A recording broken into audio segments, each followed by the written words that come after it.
દોસ્તો, વિસાવદર, ભેસાણ અને જૂનાગઢ ગ્રામ્ય મત વિસ્તારના ખેડૂતોએ, ખેત મજૂરોએ, વેપારીઓએ, આમ જનતાએ મારી જેવા એક નાના એવા જુવાનિયાનું આખા ગુજરાતમાં માન વધારવાનું કામ કર્યું છે.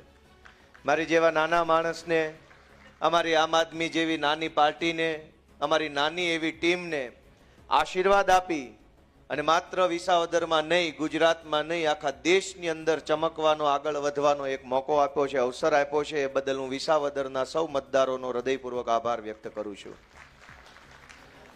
દોસ્તો, આ ચૂંટણીમાં આજે આપણે અહીંયા સફળતાનું સેલિબ્રેશન કરવા એકઠા થયા છે. ગોપાલ ઇટાલિયા જીતી ગયા, સફળતા મળી ગઈ, મજા આવી ગઈ. પણ સફળતાની ઉજવણી કરવા એકઠા થયા છે ત્યારે મારે મારી વાતની શરૂઆત નિષ્ફળતાથી કરવી છે. સફળતામાં તો મજા છે. અંગ્રેજીમાં એક કહેવત છે કે success has many father and failure is an orphan. ગુજરાતીમાં એવું છે કે સફળતાના ઘણા બાપ છે. સફળ થાવ તો બધા એમ કે મેં આ કર્યું હતું, મેં આ કર્યું હતું, અમે અંદર ખાને ટેકા માતા, અમે અંદરથી તમારી હારે જતા.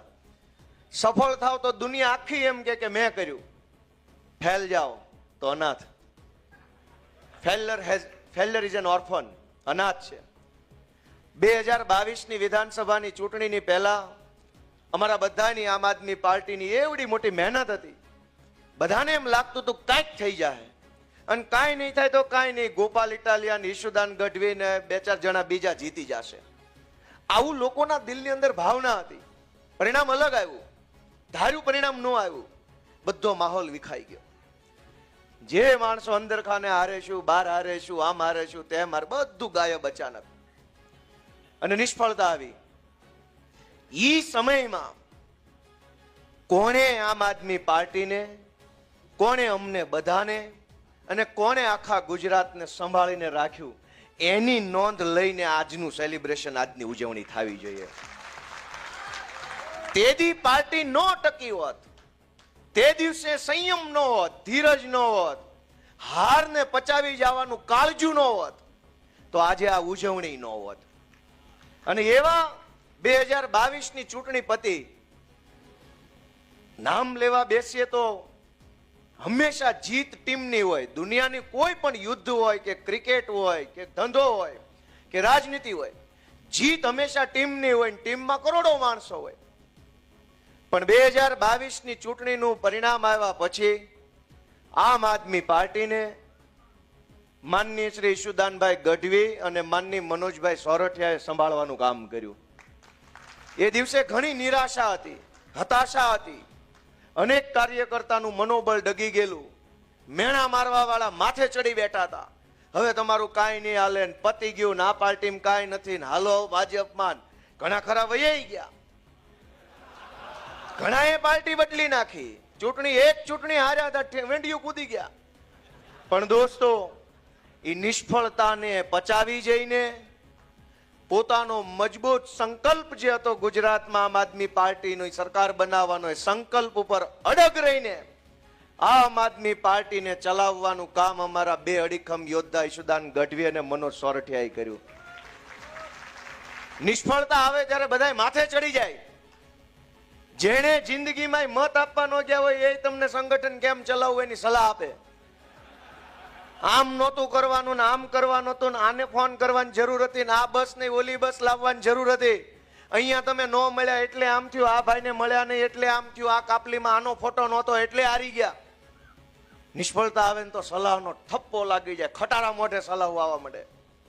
સફળ થાવ તો એનો માણસ એમ કે બાકી આને બહુ બુદ્ધિશાળી માણસ છે. હવે મને ખબર છે કે એક સમય એવો હતો કે ક્યાંક કોઈક સામાજિક કાર્યક્રમમાં જાવી, તુલસીભાઈ જેવો એન્કર બેઠો હોય. એક તો અમને પરાયણના નોતરા હોય, કેમ કે અમે તો આમ આદમી પાર્ટીના માણસ. અમારી તો પાર્ટી અસ્પૃશ્ય પાર્ટી ગણાય. ભાજપનો નેતા મોટો નેતા, ભાજપનો નેતા હોય એ જ સમાજનો નેતા, ભાજપનો નેતા હોય એ જ ક્રાંતિકારી. આપણે તો કે બાજીમૂળા. અને એટલે પરાણે માંડ નોતરવા પડ્યા હોય, એટલે નોતર્યા હોય.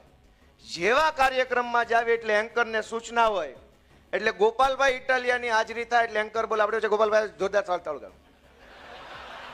અને પછી ભાજપનો વોર્ડ પ્રમુખ આવે એટલે એન્કર બોલે આપણી વચ્ચે ભારતીય જનતા પાર્ટીના સુરત મહાનગરના વોર્ડના માનની ફલાણા ઢેંકણાભાઈ પધાર્યા છે, જોરદાર તાળીઓ બતાવો.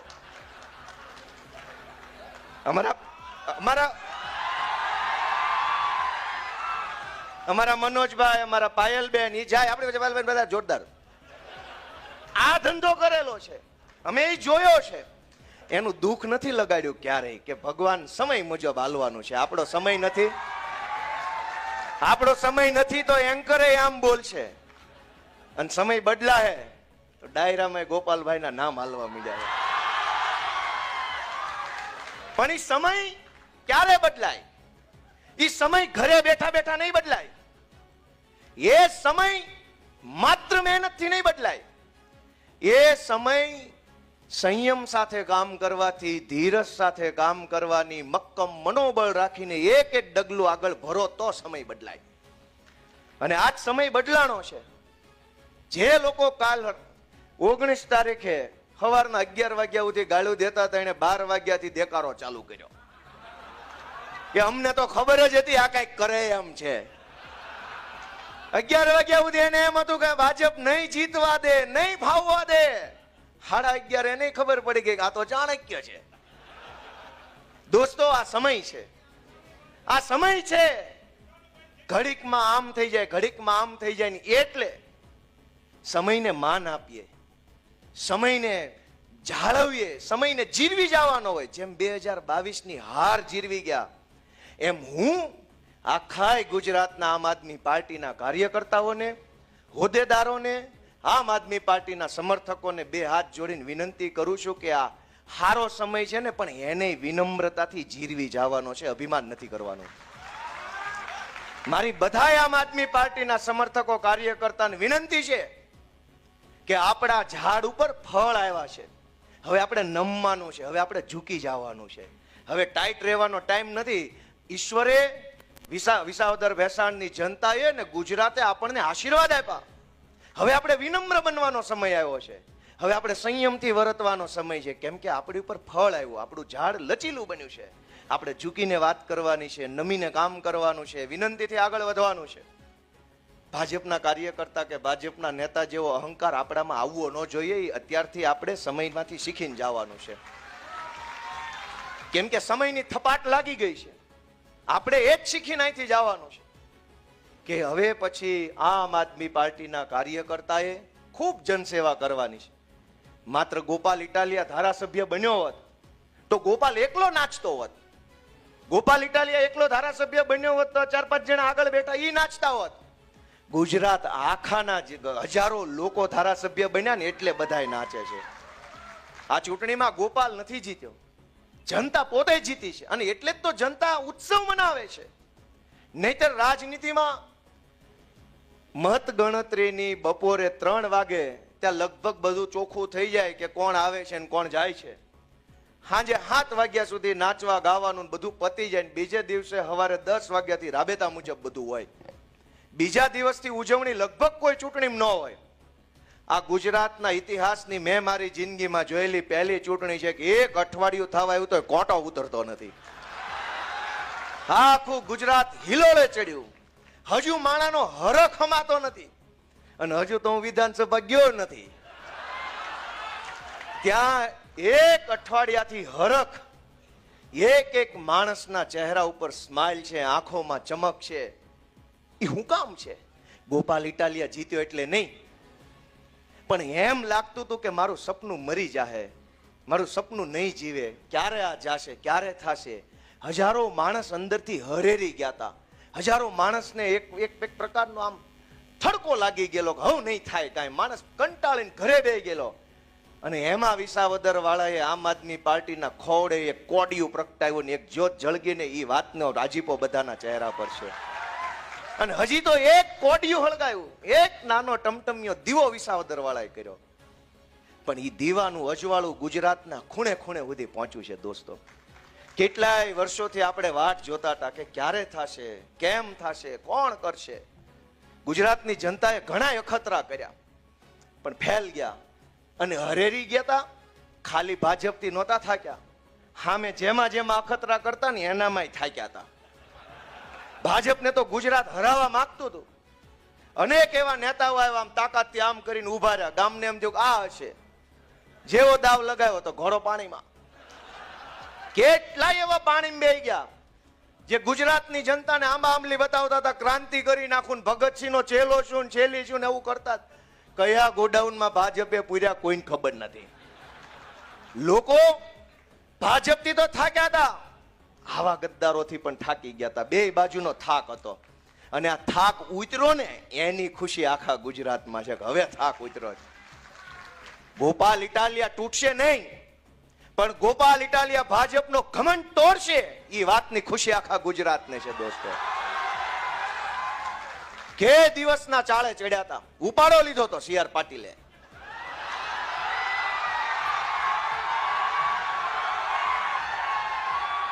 સીઆર પાટીલે ગુજરાત આખામાં ઉપાડો લીધો કે ધારું એને તોડું, ધારું એને પક્ષ પલટો કરાવું, ધારું એને જેલમાં પૂરું. દોસ્તો સીઆર પાટીલે ઉપાડો લીધો. અહીંથી ધારાસભ્ય તોડું, અહીંથી તોડું, ન્યાથી તોડું, ઓલાને લઈ લઉં, આને લઈ લઉં, આને લઈ લઉં. ગોપાલ ઇટાલિયા સુરતની બજારમાં ઉભો રહીને ચેલેન્જ મારે છે કે સીઆર પાટીલમાં દમ હોય તો હવે પછી ગુજરાતનો એક કઈ ધારાસભ્ય તોડીને ખાલી ચૂંટણી કરી બતાવે. હું જોઉં છું કોણ છે સીઆર પાટીલ. હવે પક્ષ પલટો કરાવે અને ચૂંટણી લાવે, પેટા ચૂંટણી ગુજરાતની ગમે સીટ ઉપર. સીઆર પાટીલ સામે મોરે મોરો ન મારી દો તો દોસ્તો સામો ન મળે. દોસ્તો ગુંડાગીર્દીની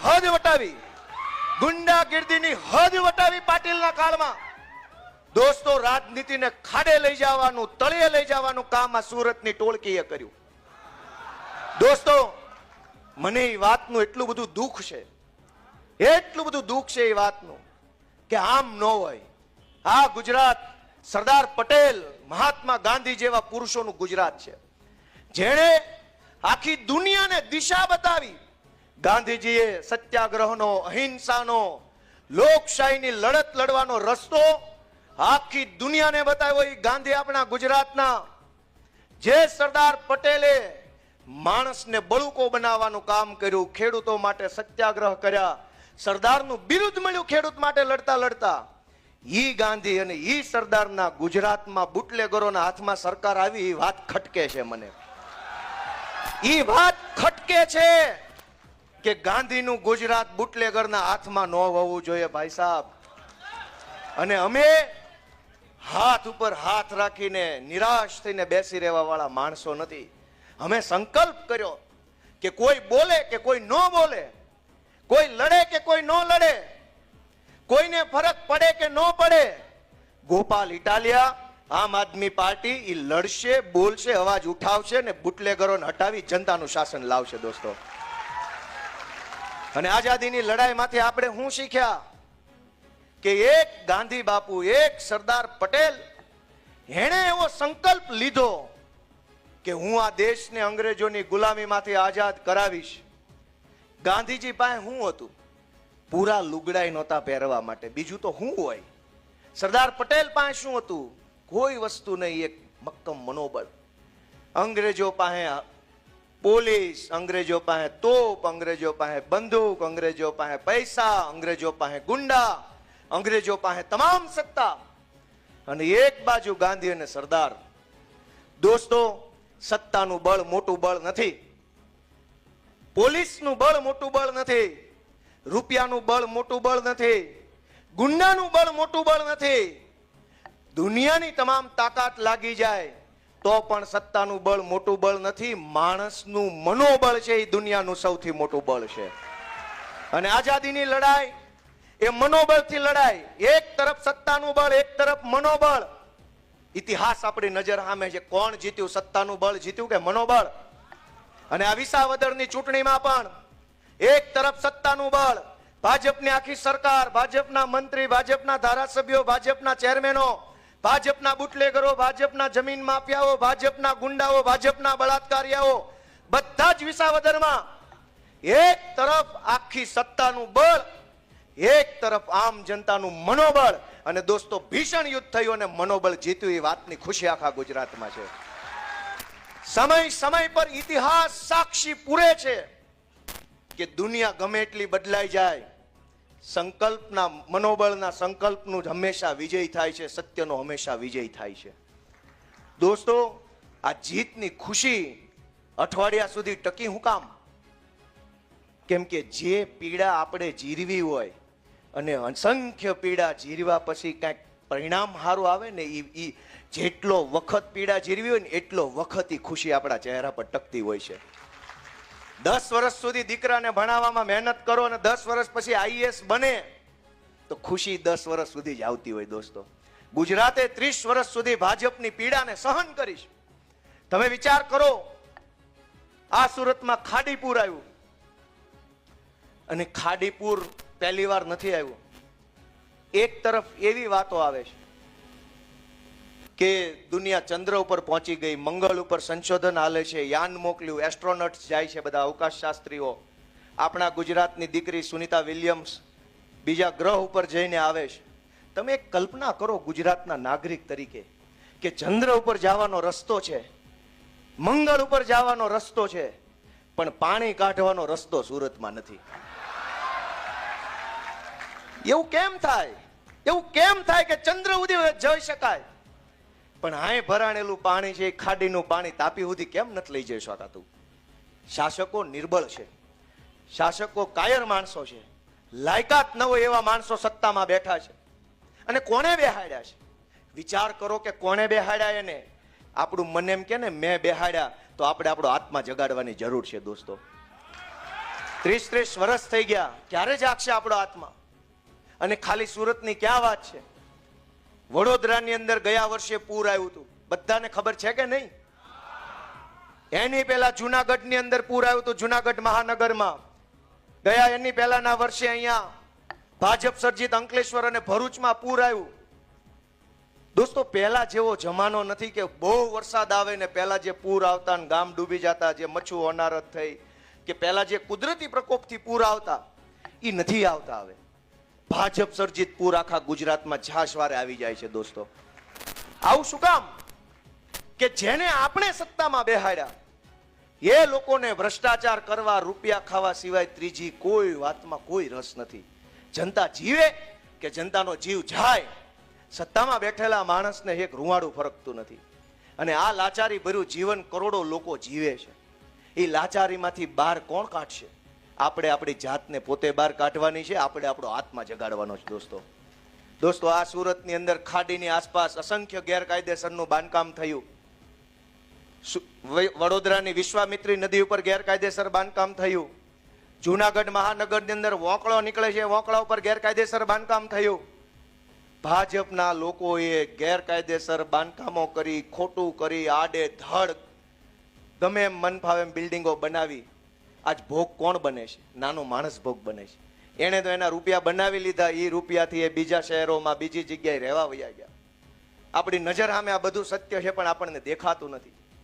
એક બાળકને ભણાવવા માટે મા બાપે કેટલી લાચારી વેઠવી પડે છે. તમે કલ્પના તો કરો, અવળો મોટો મહાન ભારત દેશ, 5 ટ્રિલિયન ઇકોનોમીની મોટી મોટી વાર્તાઓ, દુનિયામાં ડંકો વાગી ગયાની વાર્તાઓ, વિશ્વમાં ભારતનો પાસપોર્ટ દેખાડો ત્યાં તો દુનિયાના દેશો ધ્રુજે છે, એવી બધી વાતો. અને હકીકત એ છે કે સુરત જેવા શહેરમાં એક દીકરો ભણાવવા માટે થઈને મા બાપે કેટલી લાચારી કરવી પડે છે. આપણને એ વાતનો અંદરથી ખટકો લાગવો જોઈએ, અંદરથી આઘાત લાગવો જોઈએ કે અવળો મોટો વિશાળ ભારત દેશ, 140 કરોડની આબાદી, અબજો રૂપિયાનું બજેટ, અને અવળો દેશ એક આપણા દીકરાને ભણાવી નહીં શકે? આરટીઈના એડમિશનો કર્યા હોય, એની અંદર પ્રાઇવેટ સ્કૂલો દાદાગીરી કરે, વાલીઓને ધમકાવે, સરકારી તંત્રનો દુરુપયોગ થાય, તારી ઉપર ફરિયાદ કરાવી દઉં, ખોટો દાખલો કઢાવ્યો છે, ખોટું એડમિશન છે. પોતાના દીકરા કે દીકરીને સારું ભણતર અપાવવા માટે મા બાપે લોહી પરસેવાની કમાણીથી લીધેલો ફ્લેટ છુપાવવો પડે, અને પોતે જાણે ચોરી કરીને ફ્લેટ લીધો હોય એવી અંદર ફરક પડે કે ખબર પડી જાય તો ખબર પડી જાય. એ ફ્લેટ ચોરીનો નથી, પરસેવાના પૈસે ફ્લેટ લીધો છે, પણ દીકરો ભણાવવા માટે થઈને ફ્લેટ ન બતાવે, અને એ વાતની ધમકી સરકારી તંત્ર મારે તમારે તો ફ્લેટ છે. ફ્લેટ ક્યાં ભાજપ વાળાએ આપ્યો? એ તો અમે પરસેવો પાડીને લીધો છે. તમે અમારો છોકરો તો ભણાવો. મેં વાત સાચી કરી કે ખોટી કરી? મહેનત મજૂરીથી લીધેલી વસ્તુને છુપાવવી પડે, જાણે કે આપણે ચોરી કરતા હોય. એ કેટલો દિલ ઉપર બોજ કેવડો લાગતો છે, કલ્પના કરો. અને તમારી કલ્પનામાં કંઈક વાત આવે ને તો આત્મા જગાડો. ગુજરાતના લોકો એવી ગોપાલ ઇટાલીઓ વિનંતી કરે છે કે આત્મા જગાડો. અનેક એવી ઘટના બને છે જેમાં ખૂન થઈ જાય. અહીં સુરતની અંદર દેવી પૂજકના દીકરાનું ખૂન થઈ ગયું. અલગ અલગ સમાજના અનેક વ્યક્તિઓના ખૂન થઈ જાય છે. નાની એવી વાતમાં બુટલેગરો મારી નાખે, ડ્રગ્સ માફિયાઓ મારી નાખે. ખૂન થઈ ગયા પછી એક દીકરાનું ખૂન થયું હોય તો એની માએ એમ કેવું પડે આ ગુજરાતમાં કે એફઆઈઆર નહીં લખો ત્યાં સુધી હું લાશ નહીં લઉં. કોઈ પોતાના સ્વજનની લાશ લેવાની ના પાડે તો દિલ ઉપર પાણો કેવડો મોટો રાખવો પડે. આપણે ત્યાં પ્રથા તો ઈ છે કે માણા ગુજરી જાય ને પછી સ્વજનો બથ ભરી જાય ને મૂકે ને એમ કે ન લઈ જાઓ, ન લઈ જાઓ, ન લઈ જાઓ. હું કામ? ખબર છે આનામાં જીવ નથી, તોય એમ કે રહેવા દો, રહેવા દો. અને એના બદલે માએ, દીકરાએ, પત્નીએ એમ કેવું પડે કે મારા પતિની લાશ નહીં લઉં જ્યાં સુધી એફઆઈઆર નહીં થાય. તો એ કહેવા માટે કાળજું કેટલું કડક કરવું પડતું હશે. સરકારને શરમ નથી. ભાજપમાં બેઠેલા તમામ માણસો મોદી મોદી કરીને ગમે એવી દાદાગીરી કરી લેશે, પણ એને એટલી વાતની શરમ નથી કે ઓલી માં છે. આ સુરતમાં શૈલેષભાઈનો મૃતદેહ આવ્યો અને આપણી બેને ઓલા પાટીલને મોઢો મોઢ કહી દીધું કે તમારી વાહે ટોળા બંધ સિક્યોરિટી અને મારા ધણી માટે કાંઈ નહીં. ઈ બેને પાટીલને સંઘવીને મોઢા મોઢ કહી દીધું કે તમારી વાહે ટોળા બંધ સિક્યોરિટી, મારા ધણીનો જીવ જીવ નથી. ઈ વાત સાંભળ્યા પછી જો ભાજપના નેતાઓના શરીરની અંદર માણસનો આત્મા હોત ને તો એને સુધારો કર્યો હોત, પણ એનામાં માણસાઈ મરી ગઈ છે ને એટલે એને એ બેનને દબાવી ધમકાવી નવો વિડીયો બનાવડાવ્યો. એનામાં એટલી શરમ નહોતી કે લાશ ઉપર ઉભા રહીને એક બેન બોલે છે ને તો એ શબ્દો મોઢેથી નહીં આત્મામાંથી નીકળતા છે. એ વાત પાટીલને સમજાણી નહીં. પતિની લાશ પડી હોય ને જે બેન બોલે એ મોઢેથી બોલે કે આત્માથી બોલે? આત્માથી બોલાયેલી વાત પાટીલ અને સંઘવી જેવાના કાન સુધી પોગી નહીં દોસ્તો. શું કામ? એનો આત્મા મરી ગયો છે દોસ્તો. પણ એનો ભલે મર્યો, આપણો આત્મા ક્યાં છે? ગુજરાતનો આત્મા ક્યાં છે? કરોડો લોકોનો આત્મા ક્યાં છે? આમ જનતાનો આત્મા ક્યાં છે? કેમ ચૂંટણીઓમાં ભાજપનું બટન દબાઈ જાય છે? આપણો આત્મા, આપણો હાથ ધ્રુજતો કેમ નથી ભાજપનું બટન દબાવતા? એ વિચારવાનું આપણે છે દોસ્તો. બૂથમાં જઈને આમ હાથ લાંબો કરીએ તો હરણીની બોટ દુર્ઘટનાની અંદર ઓલા નાના નાના છોકરા જે ગુજરી ગયા ને એની ચીસ આપણા કાનમાં સંભળાવી જોઈએ, કાન ફાડી નાખે એવી ચીસ સંભળાવી જોઈએ, પણ નથી સંભળાતી. મત આપવા જઈએ, બૂથમાં પહોંચીએ, મશીન સામું જોઈએ તો આ તક્ષશિલામાં સળગતા સળગતા જે નીચે પડતા હતા ને છોકરા દેખાવા જોઈએ, આંખમાંથી લોહી નો આંસુ આવવું જોઈએ, ભાજપનું બટન ન દબાવવું જોઈએ દોસ્તો. પણ એવું નથી થતું, એવું નથી થતું. ખબર નહીં શું છે, આત્મા નથી જાગતો. 40 વર્ષ થઈ ગયા, પરિવારો બરબાદ થઈ ગયા, ગુજરાતને કેટલું પાછળ ધકેલી દીધું. ડ્રગ્સનો વેપાર, દારૂ, ગુંડા. આપણો આત્મા કેમ નથી જાગતો? એ વાતને આપણે અંદરથી હચ મચાવીને પૂછવાની આપણી જાતને, ક્યાં ગયો મારો આત્મા? હું ગાંધીના ગુજરાતનો માણસ છું કે નહીં? હું આ સરદાર પટેલનો વારસદાર છું કે નહીં? એ સવાલ આપણે આપણી જાતને પૂછવાનો છે. અનેક ઘટના બને. રાજકોટમાં અગ્નિકાંડ બન્યો, કેટલાય લોકો જીવતા હળગી ગયા. એની અંદર સરકાર સાચો આંકડો બહાર નો આવવા દે. ન્યાય તો કોઈ ભાજપના રાજમાં કરે એમ નથી. સાચો આંકડો બહાર નથી આવવા દેતા. કેટલી હદે આ લોકો બિન સંવેદનશીલ હશે, કેટલો એની અંદર જાનવર જેવા વિચારો છે. કોઈ ઘટના બને, આ તમે વિચારો કે કોઈ ઘટના બને.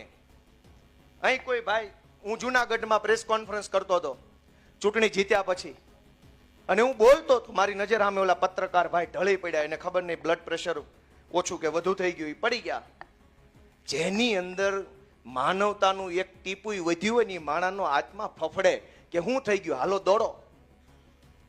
ગુજરાતમાં છાસવારે હજારો લોકોનું, મોરબી પર પુલ તૂટે મરી જાય, રાજકોટની અગ્નિકાંડમાં ઘટનામાં લોકો ગુજરી જાય, ડ્રગ્સના દૂષણમાં હજારો જિંદગી હોમાઈ જાય, અને એક પાંદડું ન હલે. સરકારમાં બેઠેલા માણસોના પેટનું પાણી ન હલે. તો એની અંદર શું હશે? માણસ હશે કે એની અંદર શું હશે? એ કલ્પના આપણે કરવાની દોસ્તો. આ જીત નથી હજુ. હજુ તો બહુ લડાઈ લાંબી છે. આપણી જવાબદારીને અહીંથી આ હોલમાંથી તમે તમારી જવાબદારી શું છે એ નક્કી કરીને જાઓ બહાર. ગોપાલ ઇટાલિયા જીતી ગયો, જિંદાબાદ, તાલી પાડી, મજા આવી, ગોપાલ પારણીએ ઝૂલે નહીં. તમે તમારી જવાબદારી વિચારો. ગુજરાત આખું વિચારે કે શું જવાબદારી છે મારી. એક માણસ વેપાર કરતો હોય, સરકારી માણસો આખું એની ઉપર ટોળું થઈ જાય. દરેક માણસ પોતપોતાના નવા નવા હપ્તા માગે. ધંધો કરવો કે તને દેવા? દોસ્તો, આખી દુનિયામાં સમજવા જેવી લાઈન કહું છું કે આખી દુનિયામાં સરકારો બનાવેલી છે. આજથી 50, 100, 150, 200 વર્ષ પહેલા દુનિયાના કોઈ દેશમાં સરકારો નહોતી. પછી કોઈ દેશમાં સંશોધન થયું કે લોકશાહી હોવી જોઈએ, લોકશાહીમાં સરકાર હોય, એક માણસ મંત્રી હોય, બાકીના તંત્રી હોય, સંત્રી હોય, બધું હોય. દુનિયા આખીના દેશોમાં સરકારનું સર્જન જ એટલે થયું છે કે જનતાની સમસ્યા ઓછી કરે, જનતાની પીડા ઓછી કરે, જનતાના પ્રશ્ન ઓછા કરવા માટે સરકારો બનાવી છે. માણસને તકલીફ પડે તો સરકાર પાસે જાય, પણ સરકાર પોતે જ એક સમસ્યા બની જાય તો ક્યાં જવાનું? મને તકલીફ પડે તો હું પોલીસ પાસે જાઉં, પણ પોલીસ જ ફરિયાદીને 2 લાફા માર લે તો? મને તકલીફ પડે કે મારી જમીન માફિયાઓએ પચાવી પાડી છે, હું કલેક્ટર પાસે જાઉં અને મારી જ ઉપર લેન્ડ ગ્રેબિંગનો ગુનો દાખલ થાય તો?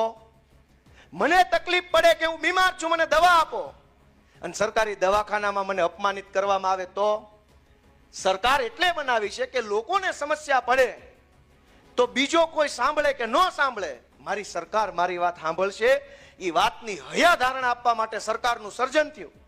પણ ગુજરાતમાં સરકાર પોતે જ એક સમસ્યા બની ગઈ છે. દોસ્તો, સરકાર આપણી સમસ્યા હું સાંભળે? એ સરકાર જ સમસ્યા છે. રોજ નવા નવા નાટક. સ્માર્ટ મીટર આવ્યું, અહીં કેનાલમાંથી પાણી કાઢવાના ઠેકાણા નથી ને મીટર સ્માર્ટ આવી ગયા છે. દર ચોમાસે પાણી આવે છે. અવડું મોટી ભાજપની સરકાર બેઠી છે. ડબલ એન્જિન, 4 એન્જિન, 5 એન્જિન, એન્જિનો જાજા લગાવ્યા પણ તમારાથી એક પાણી નીકળતું નથી એવા નપાણિયા માણસો સરકારમાં બેઠા. દોસ્તો, હું તમને હાથ જોડું છું કે અહીં પૂરું નથી થતું. ગોપાલ ઇટાલિયા જીતી ગયો એ કોઈ ઘટના જ નથી.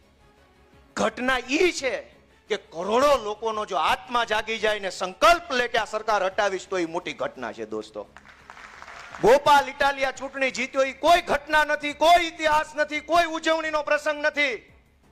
ઘટના ત્યારે બને, ઇતિહાસ ત્યારે બને કે હજારો માણસ ઘરે જઈને પોતાના આત્માને ઢંઢોળે, વિચારે, પૂછે કે ગુજરાતને ડૂબાડવામાં, ગુજરાતને દેવામાં, દારૂમાં, ડ્રગ્સમાં, ગુંડામાં, બધાની અંદર ડૂબાડવામાં ભાજપની સરકારે જે પાપ કર્યું છે એ પાપમાં મારો મત છે કે નહીં, એ સવાલ જો હજારો લોકો પોતાની જાતને પૂછે ને તે દિવસથી ઇતિહાસ લખાવાની શરૂઆત થાય. દોસ્તો, કરોડો લોકોએ પોતાની જાતને પ્રશ્ન પૂછવાનો છે કે આ ગુજરાત બનાવવામાં મારો રોલ શું અને હવે કેવું ગુજરાત બનાવવું છે. મિત્રો, સુરત ને શાંઘાઈ બનાવવું, વિસાવદર ને પેરિસ બનાવવું, આને મંગળ બનાવવું, કઈક માણાના પેટના બનો તો સારી વાત છે. માણા બનો, પેલા માણા ભાજપ વાળા માણા બનો. શાંઘાઈ નથી બનાવવું, કઈક માણાના પેટના થાવ એવી વિનંતી ગોપાલ ઇટાલિયા કરે છે. દોસ્તો, આ તબક્કે ખુશી હોય ત્યારે બધા હારે હોય, દુઃખ હોય ત્યારે કોઈ હારે ન હોય. અમે એ 2 સમય જોઈ લીધેલા છે. અમે દુઃખય જોઈ લીધું છે, પણ લોઢાના મીંદડાની જેમ રહ્યા ને એટલે આજ તમારા આશીર્વાદ અમને મળ્યા છે. 2022 પછી જે એક સમય આવ્યો એવો, જેણે હોય એને મેણા માર્યા અને જેને એની સોસાયટીના સિક્યુરિટી ગાર્ડ તરીકે ન રાખે એને અમને રાષ્ટ્રીય રાજનીતિની સલાહ આપી. પણ એનો કોઈ દુઃખ વ્યક્ત હું નથી કરતો. મેં મારા એક વિડીયો વિચારમાં કીધું તું, હું ફરીથી કહું છું કે ગુજરાતની જનતાએ આમ આદમી પાર્ટીને અને ગોપાલ ઇટાલિયાને એક નવી જવાબદારી સોંપી છે. જેમ જેમ આપણી જવાબદારી બદલાતી જાય એમ એમ એ નવી જવાબદારીમાં પોતાની જાતને ઢાળવી, ઘડવી એ આપણી જવાબદારી છે. ગોપાલ ઇટાલિયા અત્યાર સુધી આંદોલનકારી હતો, એક્ટિવિસ્ટ ટાઈપનો હતો, થોડોક ઉગ્ર સ્વભાવનો હતો, ગમે ત્યાં બોલી દેવું. પણ હવે તમે મને એક જવાબદારી સોંપી છે, મારી ભૂમિકા બદલાઈ છે.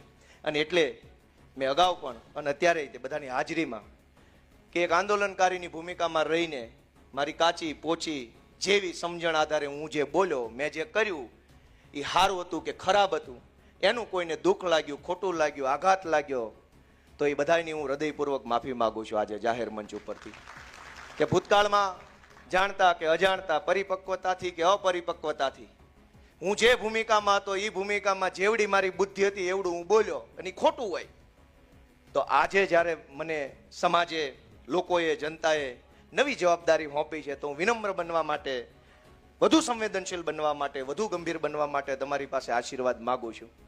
તમારે જેવો નેતા જોતો હોય એવું મારું ઘડતર કરજો, એવું અમારું ઘડતર કરજો, એવી હું બધાને વિનંતી કરું છું. નેતા કોઈ ઉપરથી આવતા નથી, નેતા સમાજમાંથી આવે છે. સમાજ જેવો નેતા મોકલશે એવો નેતા સમાજને મળશે. અહીં કોઈ ફેક્ટરી નથી, કોઈ યુનિવર્સિટી નથી, કશું જ નથી. હું ગુજરાતભરના યુવાનોને એક વિનંતી કરવા માંગુ છું કે દોસ્તો આવો, આ રાજનીતિના ફિલ્ડમાં આવો. ક્યાં સુધી લાચારી ભર્યું જીવન જીવશું? અનેક લોકો લાચાર જીવન જીવે છે. પોલીસથી બીવે, મામલતદારથી બીવે, હોમગાર્ડથી બીવે, સોસાયટીના અધ્યક્ષથી બીવે, ગુંડાઓથી બીવે, બુટલેગરથી બીવે. દાખલો કઢાવો હોય તો ધ્રુજતા હોય અડધાક, મને આ સાહેબ કઈ કહી દેશે કે નહીં કહી દે. ક્યાં સુધી આવું લાચાર જીવન જીવવાનું છે? હાલો, મુઠ્ઠી વાળો, સંકલ્પ લ્યો કે હું કરી શકું. જો ગોપાલ ઇટાલિયો કરી શકે તો ગુજરાતનો કોઈ પણ છોકરો કરી શકે. એ સંકલ્પ લઈને હજારો યુવાનોને રાજનીતિમાં જોડાવા માટે, આમ આદમી પાર્ટીમાં જોડાવા માટે હું ખુલ્લું આહવાન આપું છું. સૌને હું નિમંત્રણ આપું છું દોસ્તો કે આવો. કોઈ આપણું જીવન નહીં સુધારી દે. આપણું જીવન બદલવાનું આપણે પોતે છે. હું આ સુરતમાં 2007 ની અંદર હીરામાં હતો, રાતપાળી બેસતો હતો, સરીન ઓપરેટર હતો, મેગ્નસમાં કામ કરતો હતો, મિની બજાર. આ 2007માં ભવાની સર્કલ પાસે મિની બજારમાં બેસતો, અલગ અલગ ઓફિસોમાં બદલ્યું, પગાર વધારવા માટે 500 વધે એટલે ઓફિસ બદલવી પડે. પણ ક્યાં સુધી? ઈશ્વરે જેને તાકાત આપી છે, ઈશ્વરે જેને બળ આપ્યું છે, એ બધા યુવાનોને મારી વિનંતી છે કે આવો આમ આદમી પાર્ટીમાં અને તમે બધાએ તમારું યોગદાન આપો. આમ આદમી પાર્ટીને મજબૂત બનાવો, ગુજરાતને મજબૂત બનાવો, લોકોનો અવાજ બનો, એ બધાને વિનંતી કરું છું.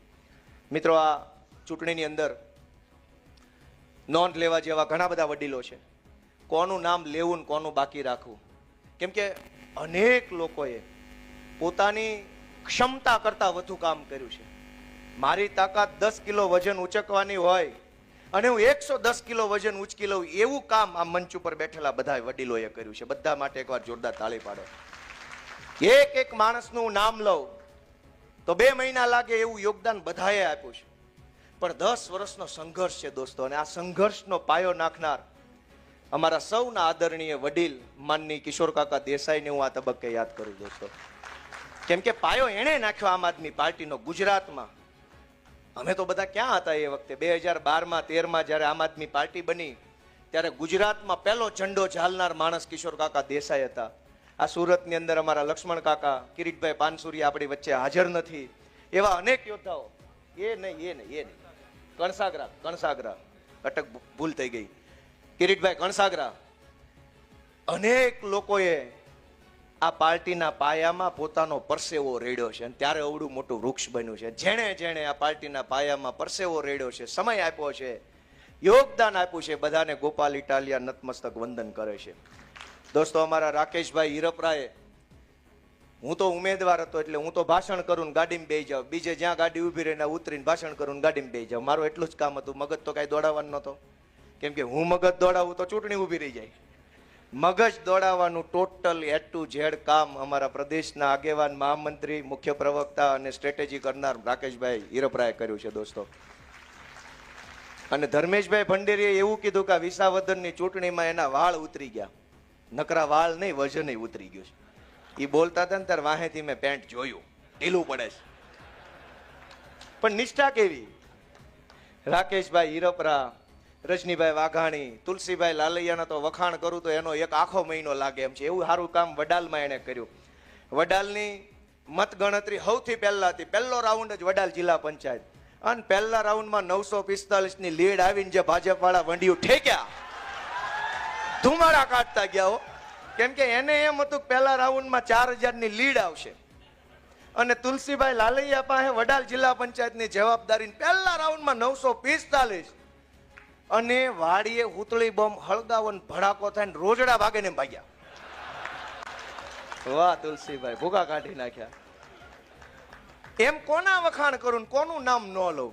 મારા માટે અસમંજસ પરિસ્થિતિ છે, કોના વખાણ કરું?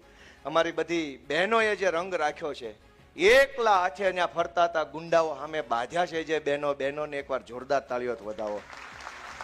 અમારા રચનાબેન, પાયલબેન, કુંદનબેન, આ બધા બહેનોએ તો ત્યાં સૂલો ચાલુ કરી દીધેલો. એ ખબર છે કોઈને? ન્યા જમવાનું હાથે બનાવતા હતા, હાથે વાસણ ધોઈ અને પાછા કામે વળગી જતા હતા. હિન્દીની અંદર એક બહુ સરસ મજાની કહેવત છે, એને હું ગુજરાતીમાં કહું કે ઈ મહિલા કે કેટલી મહાન હશે જે રોટલી બનાવીને રોટલી માટે કામે જાય છે.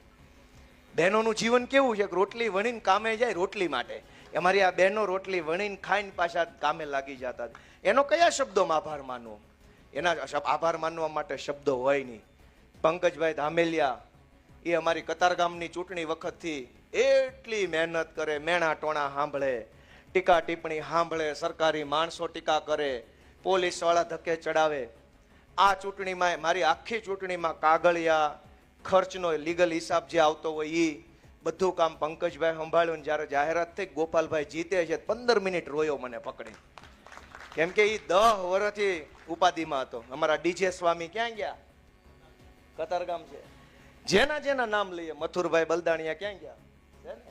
હા, દિનેશભાઈ, અમારે પ્રવીણભાઈ સરદારાને પોલીસે પકડીને રાતે બેહારી દીધા. ત્યારે ઓલા એડવોકેટ ક્યાં ગયા? પાંચાણી સાહેબ. એ બધાએ રંગ રાખ્યો, લાજ રાખી. કોના નામ લેવા, કોના બાકી રાખવા? પણ ભગવાન અમને બધાને બહુ બળ આપે, શક્તિ આપે. કેમ કે મને એમ લાગે છે કે અમારું સર્જન અહીં સુધી પોગવા માટે નથી, હજુ આખું જવા માટે થયેલું છે. અને વિસાવદરમાંથી માત્ર ખડકી ખુલી છે. ડેલો ખોલવાની મહેનત આપણે બધા ભેગા મળીને કરવાની છે. વિધાનસભાનો ડેલો ખુલે અને વિધાનસભાની અંદર આમ જનતા, નાનો માણસ, ગરીબ માણસનો અવાજ પહોંચે એવો સંઘર્ષ આપણે બધાએ કરવાનો છે. હું ફરી એક વખત, જેણે મત આપ્યા, જેણે મત ન આપ્યા, જેણે સમર્થનમાં પોસ્ટ કરી, જેણે વિરોધમાં કરી, એ બધાય મારા ગુજરાતી માવતરનો હું 2 હાથ જોડીને આભાર માનું છું. જેણે દીધું, જેણે ન દીધું, બધાને એક જ વિનંતી છે કે હું તમારો દીકરો છું, તમારો ભાઈ છું, હું નાનો છું. આ ચૂંટણીમાં આશીર્વાદ આપવાનું ચૂકી ગયા હો તો આવતી ચૂંટણીમાં આપજો, પણ મારા પ્રત્યે ખીજ ન રાખતા. હું નાનો છું, હું ભોળો છું, મારાથી ભૂલ થઈ હોય તો મને માફ કરજો, પણ મારાથી નારાજ ન થતા. હું ગુજરાતનો દીકરો છું, ગુજરાત માટે કંઈક સારું કરવા માટે આવ્યો છું. મને હવના આશીર્વાદ મળે એવી પ્રાર્થના 1000 હાથવાળાને કરી મારી વાત પૂરી કરું છું. સૌનો ખૂબ ખૂબ આભાર. ભારત માતા કી